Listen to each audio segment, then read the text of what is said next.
this is on the property that I'm living on right now.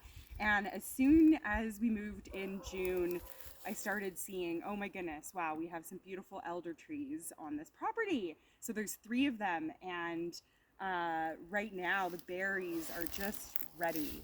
So they actually look white right now, and that's because, and we can actually like wipe them off.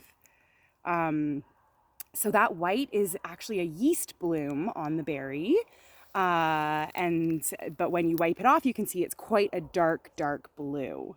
So this is Sambucus cerulea, the blue elder. And this is what we have mostly in BC. We also on the coast have the Sambucus racemosa, and that's the red elder. So if you're on the coast, you might be seeing similar looking tree, but with red berries. But unfortunately, those ones we can't use.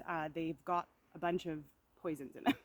So don't use red elderberries. But the blue is quite closely related to the traditional black elderberry, which is what is used in Europe for most of the medicine. And if you buy an elderberry syrup at the store, that's what it's going to be made of, is the Sambucus nigra, the black elderberry. But the blue is very closely related, and that's what we have here is a lot in the interior of BC. But I have seen in the springtime elderberries in the lower mainland and in the valley as well. So you might be able to find it there too.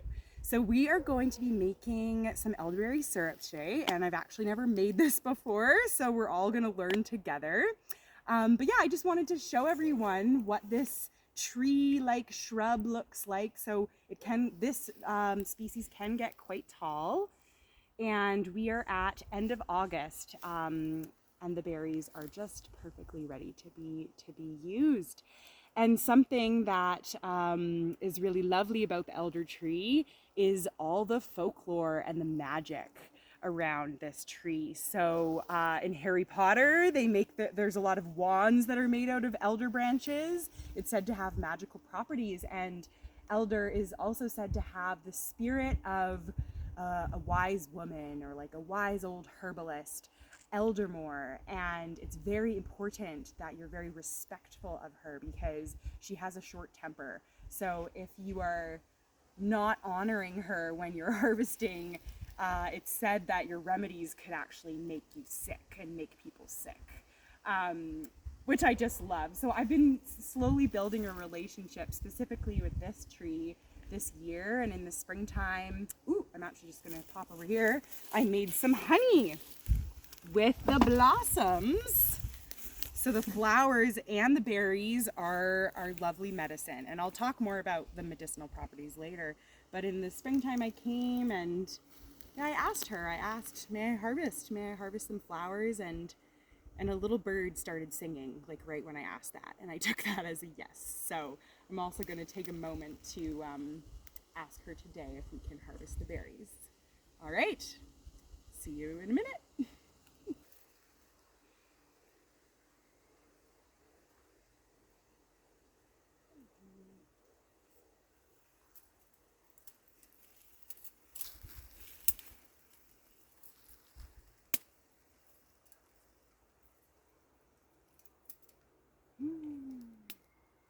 There's some turkey tail mushroom growing on her too. Oh, wow. That's my sign. You can be involved. I was going to say that we can chat. I love this. I have a helper today, my neighbor Christy, right there. So I just asked her if I may harvest to make some medicine out of her berries.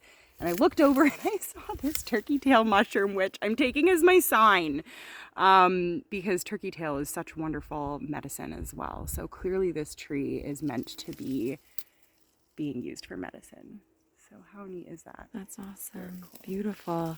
All right. So I asked 3 times because I feel like that sometimes is to know that you're actually being told the truth. I do like a 3 times. I love that. And I got a yes all 3 times. So how beautiful. So yeah, this is something that's so important, you know. Yeah. We're not just going and taking, like we're building relationships with these plants, and in sometimes you can ask, like, how can I give back? You know, maybe she wants to be pruned a little bit. Maybe we can take some out of the dead wood. clean up around her base. So how wonderful. So we definitely got it clear yesterday. So we are going to start harvesting some berries, and I'll just show. So we're just going to use scissors and just we're just going to snip just below the berries. And yeah, I'm hoping to make about 3 liters of syrup. 1 for you, 1 for me, and then an extra if someone who needs some this season. So yeah, we're going to harvest quite a bit, but leave some for the birds as well. Although I haven't seen many birds feeding off these trees, which is interesting. But yeah, we always want to leave a little bit for nature, or a lot for nature. And the ground is uneven. So I fell in a hole. Sorry for that. Okay, we're going to harvest now.